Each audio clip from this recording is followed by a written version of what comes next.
හයි ලංකාවේ වෙලාවෙන් ඊයේ රෑ ත්‍රිකුණාමලය සම්බෝධි විහාරස්ථානයට කඩාගෙන පැනපු පොලිස් යුනිෆෝම් ඇඳගත්ත කවුරු හරි පුතාලා වගේක් ගරුතර මහා සංඝරත්නයට පහර දීලා බුදු පිළිමය කොදලගෙන ගියපු වීඩියෝ එක ඔයගොල්ලෝ හැමෝම දකින්න ඇති. හැම ආගමකටම හැම ඇදහිල්ලකටම මෛත්‍රියෙන් කරුණාවෙන් ඉවසීමෙන් සලකපු සිංහල බෞද්ධයාට සිංහල බෞද්ධ රාජ්‍ය ඇතුළේදීම උරුම වෙලා තියෙන කටුක ඉරණම ඔන්න ඕකයි. ත්‍රිකුණාමලයේ ශ්‍රී සම්බෝධි විහාරයේ ඉවත් කිරීම පොලිස් ඇමති ආනන්ද විජේපාලගේ ඍජු අණක් කියලා තමයි ආරංචි වෙන්නේ. විජේපාල පාර්ලිමේන්තුවේදී කියනවා පොලිසියෙන් බුදු පිළිමය පැහැරගෙන ගියේ බුදු පිළිමයේ ආරක්ෂාවටයි කියලා.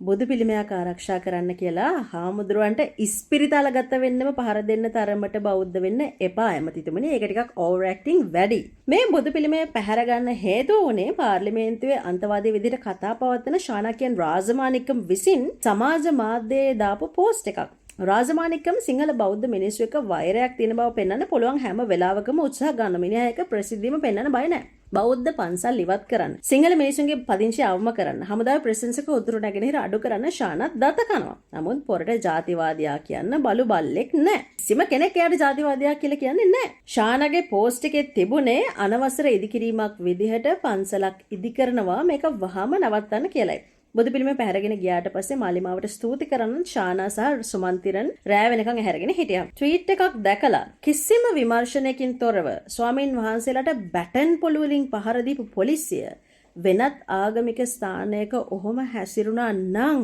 දන්න නවල සමාවරම්. හැබැයි තාම එහෙම සමාව ගැනීමක් නැහැ. SSP නම් ආපහු පන්සලට ඇවිල්ලා වීඩියෝ කරන්න එපා කියලා තග දානවා අපි දැක්කා. කොහොම නමුත් බහුතර බෞද්ධයින්ගේ විරෝධය නිසා වගේම මෙන්න මේ පූජා භූමි ඔප්පුව තිබුණ නිසා යාන්තමින් බුදු පිළිමය නැවත පන්සලට වඩම්මලා ස්ථාපිත කරන්න හැකියාව ලැබුණා. පොලිසිය විසින් බුදු පිළිම පැහැර ගන්න සංඝයා වහන්සේලාට පහර දෙන්න කටයුතු කරේ ඉහළින්ම තමන්ව ආරක්ෂා කරන බවට තිබුණ සහතිකය නිසා. එතන පහර දීමකින් ස්වාමීන් වහන්සේලාව ඝාතනය වුණත් ආණ්ඩුවෙන් එහෙම කරපු පොලිසිය රකීවි.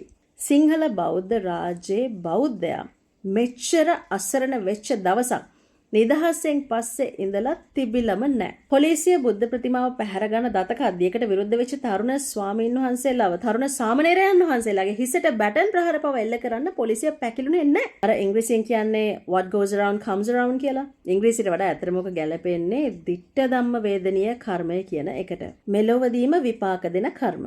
තමන්ගේ අනන්‍යතාවයට පටහැනි, निराගමික, සිංහල බෞද්ධ විරෝධී ත්‍රස්ත රජයක් බලයට ගෙනාපු පාප කර්මය බෞද්ධයාට මේ වෙනකොට මේ ආත්මෙදිම පරිසම් දීලායි තියෙන්නේ. කල්පනා කරලා බලන්න.